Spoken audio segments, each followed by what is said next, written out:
How's it going, guys? This is Beyond the Label, your co-host Tyler Townsend. And Kelsi Wilmot. So thank you guys for joining us again today. And first off, I think we both want to say that I think we're pushing through it today so we don't seem like our normal, usual selves. It's the situation that I think we're all dealing with right now, wouldn't you say? Yeah, it's definitely been a hard week with the flooding that essentially all of our 19 counties have experienced, and especially here in Kerr County. I don't want to say that Kerr County got it the worst, and certain counties are different than the other counties. It's just hard after having the year we had last year with rebuilding and seeing everybody come back stronger, and that hope and resilience, and to be taken away in a matter of 12 hours. It's been hard. It's been really hard. And just the feeling we have for our other counties that have been impacted, Uvalde, Kendall, Gillespie, Mason, all 19 of our counties are impacted by the rains that we've had, and it sucks. And that's going to be our focus point today. So for those of you who have been familiar with our podcast, we usually have a guest on today, but today we kind of just wanted to focus more so on the situation itself, share our own lived experience. I'll be sharing from the place of somebody who wasn't directly impacted, but was deployed and had some residual. And Kelsi will be sharing from somebody who's been directly impacted the past 2 years in all this. But we want to make sure everybody understands that we're all in this together. We're just as exhausted as everybody else. We're tired and we're dragging too, and it's okay to not be okay. And that's honestly what we were talking about before we started today. Was we were just like, how do we put on that face? How do we put on that happiness? And we both agree that it's not about being happy. It's about being human and being authentically us. And I think we can both say that it's a rough time and we're both not okay, but we're going to rise up, went through it. Yeah. Weird thing that happened before this. I was in the restroom at one of the local businesses downtown, and on the wall it said hope. I have a picture of it, so let me make sure I actually have it correct before I butcher this, but it really resonated. It's funny that we find the most inspirational things in the most unlikely places. Yep. In the bathroom. Holds on, pain ends. And I don't know, I think that's very important right now. It's to pause and sit with our feelings and understand that this is painful. This is triggering. And I hate using that word triggering, but it is very much. Things are coming up from last year that you and I have both talked about. It is knowing and understanding that the pain will end. It will just kind of change and morph into something a little bit different. But each day that we rise together as a community, we lean on each other as friends, it gets a little bit easier. And right now it's definitely numb. Talking to other friends, like it's a numbing experience. Absolutely. I think that's a perfect way to capture it. So without further ado, we're just going to go ahead and get jumped into all this because we both know this is going to be a difficult conversation. This is going to be hard for some of you out there. And if any of you are needing any support or anything, you're more than welcome to call our crisis line. Kelsi, what's that number again? 988. And then our crisis number is 877. Oh, God. Oh, Lord. Hold on. See, my brain can't even remember our crisis number that I have. It's okay. You're being authentically you. Oh, gosh. Okay. 877-466-0660. And then we do offer free support at 819 Water Street at our emotional support center. This is a drop-in. We won't check for IDs. We won't even necessarily ask your name, but this is just for anybody that wants to come in and have a safe space to talk. And we do have a therapist 2 days a week at the Kerr Together building at 98 Coronado. And we do have teams that are going to be out and about in Uvalde and some of our other communities that have been severely impacted. So just reach out and we'll try and connect you with the right resources. All righty.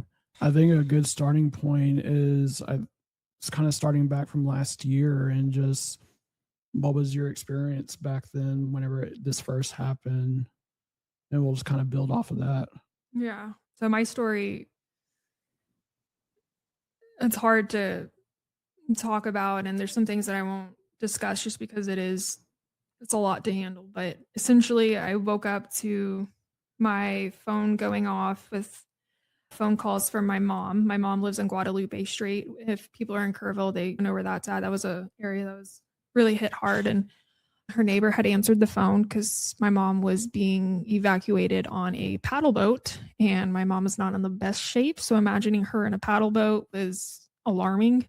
And it ended up being a neighbor's paddle boat that they had to evacuate people into. And couldn't get service, couldn't really understand where she is. Thank God for Find My iPhone because I was able to track her down that way. And my brother went to the field where they were staging as a reunification center and was able to bulldoze his way. And he said he felt like one of those mothers that lift the car up.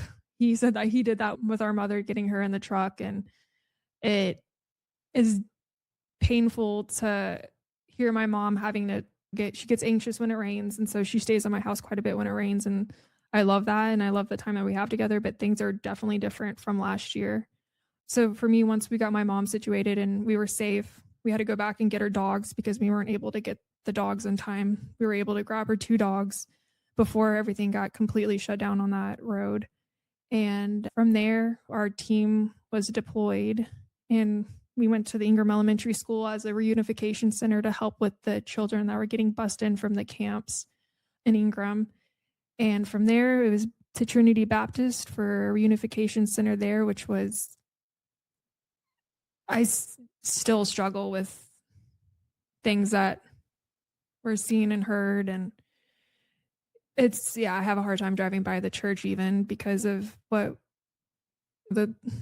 because it was hard. And then after that, it was a couple of days at Grimes Funeral Home, helping people who had been impacted and lost a family member, helping them get closure. And the staff at Grimes Funeral Home, all of the individuals that were there were absolutely incredible. And I haven't completely new respect for anybody in that industry. Everything was handled with care. And then after that, our team just kind of hit the ground running, and we were at Center Point for a while, helping out the fire department there. And Charles Holt, Brittany, Travis, Darcy Houston, everybody in Center Point is just absolutely incredible. And I've never seen people come together that quick and that fast and that organized. That fire department handled 30,000 volunteers, and not one of them got hurt. They were bringing chainsaws, helping out on the river. It was essentially their own community that rose together and did things that weren't in their normal job descriptions, that weren't seen day to day. And that's another thing that I think it's important to touch on as well, is last year's flood was not just Kerrville and the Hill Country area. We had people coming from all over the world, essentially. There was a team from Australia, there's a team from the Czech Republic, and they were providing supports and services. And they're going to go back to their homes new. They're going to go back to their homes as a different person from what they saw and they experienced here. And I just think anyone that was able to help and provide those kind of supports are just heroes. And we need to really recognize and remember them as well. And I guess the thing that I'm struggling with the flood that happened last week is just the difference with the resources that have been available. It was a national attention last year's flood, and right now it feels different. I feel a little hopeless. And I'm sure there's some other individuals out there that are feeling that way too, because you're just kind of, I know everybody's here and we do have our resources and the community's helping each other, but it just feels a little unorganized. There's just something that doesn't feel right, if that makes sense. So there's definitely a difference between 2025, the 4th of July floods, and then July 16th floods as well. So that's been kind of a new process to experience. Completely understandable. And first and foremost, as with anybody that shares a story, I want to thank you for being vulnerable with everybody and being vulnerable with yourself. And I can't imagine the things you saw and heard, seen, and the impact it had on you, but it's been remarkable seeing your growth as a person from the time that we got to connect last year. And I think that's a good way to jump into my side of the story. So funny enough, 4th of July, had plans with coworkers. We were in Junction. There were some cabanas there. We were going to meet down there for a barbecue, just have good 4th of July celebration. Then I woke up and was hearing and getting text messages left and right about river was flooding, water rising, people were being evacuated. I was trying to check and be like, hey, are we still having these plans? What's going on? I'm just really trying to get my surroundings at this point. And got canceled and everything. I was having people call and check in on me because they knew Junction was getting badly flooded too, because not from Kerrville, but from Junction. And Junction definitely didn't get as impacted as the Kerrville area and the other counties. We had more structural damages, ranch damages that extended all the way from Junction to Menard and Mason. And so at that time, I was a mental health peer support specialist, and I was just on standby, just observing, waiting, watching. I didn't know what to do in any of it. My focus was just like, there's nothing I can do. I'm just going to just hang back, take care of my people. And if people need me, I'll be called upon. And then so I got the opportunity to be asked if I could create a mural for the Emotional Support Center, which is the mural with all the handprints and the giant heart. And so that was almost a week-long process. And mind you guys, painting is not my forte. That was my first time jumping into wall murals. I look at it every single day and I'm just like, I could have done that a little bit better. But the idea came about as the number one thing I was hearing during that week and from multiple conversations left and right was people want to help. People wanted to do something. People were being turned away from donating, helping out with resources because there was such an ample amount during that time. So I thought, what better way to bring the community together than to have them put their handprints on this wall? It's something that the community can be behind. It's something simple. It doesn't require much, but it also brings attention that we're here. This Emotional Support Center is here as a resource. And we completed the mural. And once the mural was completed, I was asked if I wanted to be a part of the disaster response team. And I was like, yes, of course, whatever I can do to support, because during that time, I was constantly checking on everybody. I was doing my role as a peer and making sure staff was okay, making sure everybody was doing the best they could due to the circumstances, because my mentality at that time was, this does not involve me. This is not something I have to deal with, but these people need help. And I can't do much, but I can do what I've always been good at, and that's listening and being understanding. And so I got brought on. I was deployed within the CCP team as an intern to help as we were getting positions applied for. I was helping construct all the different tools and necessities we have at the ESC. I was going out to Ingram, Hunt, checking on local businesses, interacting with the community. And there was a lot of hesitation. There was a lot of confusion out there, but we were always just trying to be consistent. And it was around that time that we really started connecting, and you had offered my current position, which is the communication specialist. And it was intimidating because I was like, I've spent 5 years as a peer support specialist, and I went to Schreiner and got my degree in graphic design. And I was like, do I really want to take that chance and move into something greater? And with a lot of meditation, a lot of time, because the number one thing that kept calling to me was, you carried so much during that time. You did so much. You were one person in a department with no support. And that's one of the things that killed me the most, because I know that feeling. A lot of people know that feeling of not having that support. And so we had our interview. I offered my, hey, can we do this just to help me out? Because I'm not exactly the richest person. I'm trying to survive. I'm fresh out of school with student loans. And you handled it with so much grace, and I got the position. And as time went on, we slowly transitioned me out of the CCP team, and I immediately came under your wing. And I'm sure you remember my first full force was just like, hey, you do what you got to do to take care of yourself. I'm there to support you. It was, I don't want to put too much pressure on you, Tyler. I don't want you to do too much. I was like, no, you don't understand what I'm capable of. If I'm determined to help somebody, I'm going to help them. And during this whole time, my mentality, because everybody was just always coming to me and asking, like, Tyler, like, how are you doing? How are you mentally doing? And then at that time, I thought I was okay. I thought that I handled the situation very well. I've lived with a lot of different traumas and abuses throughout my life, and I've always handled chaos so much better than peace. Yeah. And I was just so dismissive about it. I had a new lease on life. I was looking at the new opportunity, the new growth I was able to come out of this situation, the blessings, until recently. Starting in April, where we started having a lot more storms, I started seeing this residual effect of what last year brought on me. I see myself being more on edge during storms. I start seeing myself being more concerned about whether or not something's going to happen and we're going to be deployed.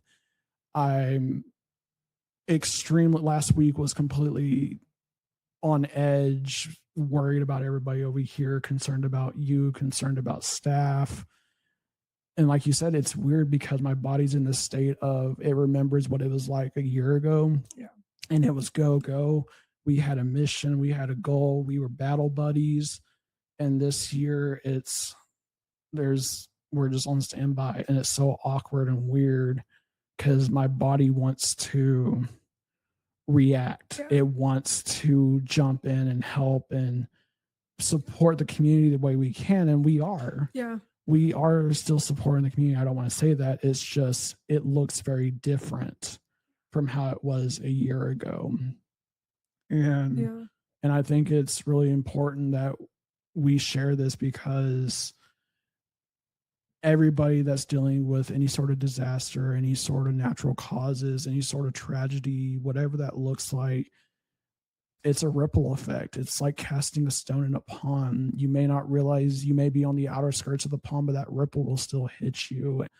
And I think it's really interesting and really important that you guys, as the listeners, hear two polar end opposites of somebody who was directly involved and somebody who wasn't exactly involved in it, but still had effects of that natural disaster.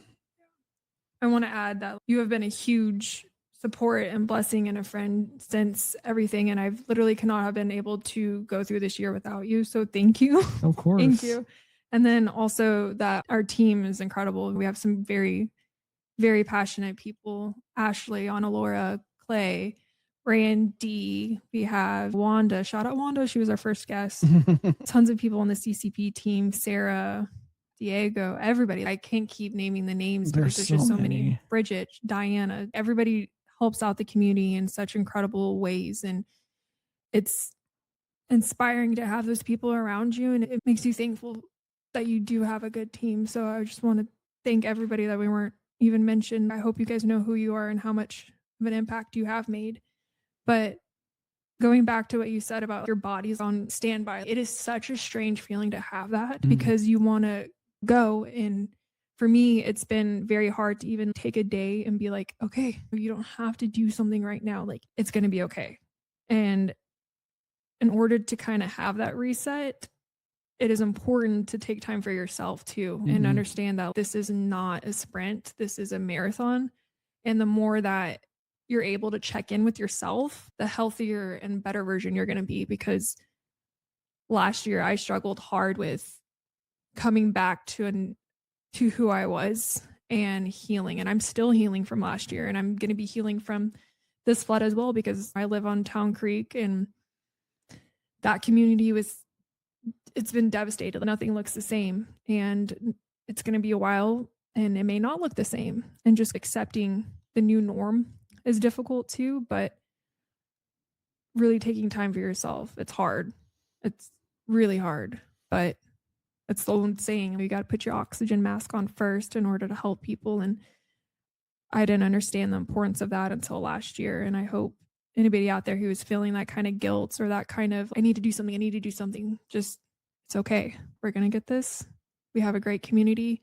Uvalde has a great community. Rely on each other and see that there is light at the end of all of this. Hopefully a double rainbow. But absolutely love that. So as everybody else gotten their opportunity to share their why, I think it's time for us to share our own whys of why we do the work we do. So do you want to start off or you want me to start off? You got it. Okay. So my why is simple. I know what it's like being on the receiving end of abuse. I know what it's like being abandoned. I know what it's like to there's so much abuse I could go into detail, and I'm not going to do that because it's already been a sensitive topic. But I chose to break the pattern of abuse, the pattern of trauma, to be a better version of myself. And if that version of myself is somebody who can be used as a tool, not in the traditional way, I'm talking about a tool in the sense of somebody that can be depended upon, somebody that can be relied upon, somebody that whenever all hope is lost, they know that they can reach out to me for that support. And yes, it does come with its own problems. Of course, everything's a double-edged sword. But you know what? Those are problems I've learned to love and accept about myself. And if this wasn't the person I was, I wouldn't have gotten to meet all the most wonderful people in my life. Shout out to everybody. And I wouldn't have the wonderful found family I do now. That's beautiful. My why going into mental health and intellectual and developmental disability side has definitely been wanting to break down that stigma, like letting people know that we all suffer and it's in completely different ways, but everyone we know is struggling and no one is better than anybody else. So my why has definitely been trying to spread awareness about mental health, about IDD, and trying to create some kind of compassion and empathy among each other, and just wanting to lend a hand and break down those barriers. And there's a lot, and I know this sounds kind of cliche, but I don't know, it's something that I'm freaking passionate about, is just making everything like a normal playing field. I don't think that's cliche at all. In a way. But oh no, let's talk about something happy. Because I feel like this is a really intense. No, I think the fact that we're bringing it back to a sense of hope, because we all have our reasons why. Yeah. We all have our reasons why we push through, and it's important to remember those whys, because that's what's going to help us get through these trying moments. Yeah. Find your why. Remember the things that you are passionate about. Remember the things that you love, whether it be your family, your friends, your found family, your hobbies, your interests, your dog, your cat, your scaly baby, your bird baby, whatever it is. Find your why. Whenever you find your why, things begin to start falling into place, and it seems like the path kind of gets easier to navigate from that point. Yeah, definitely. I like that. And just know that we're here for you. You have people out there that care and love you. It's hard to find the good sometimes when things like this happen, but there's good out there. And I don't know who said it. I think it was Mr. Rogers. There we go. The neighbor dude. I forget the quote, but it's like, look for the helpers, right? Like that. Yeah. When you're out there, like, look for the helpers. I don't know. People can Google it, and it is inspiring to see everybody among our 19 counties really come together and become those helpers, and know that we will rebuild, and we will rebuild stronger and better than ever. And say is I want to say something else that involves cussing, but we'll keep it PG.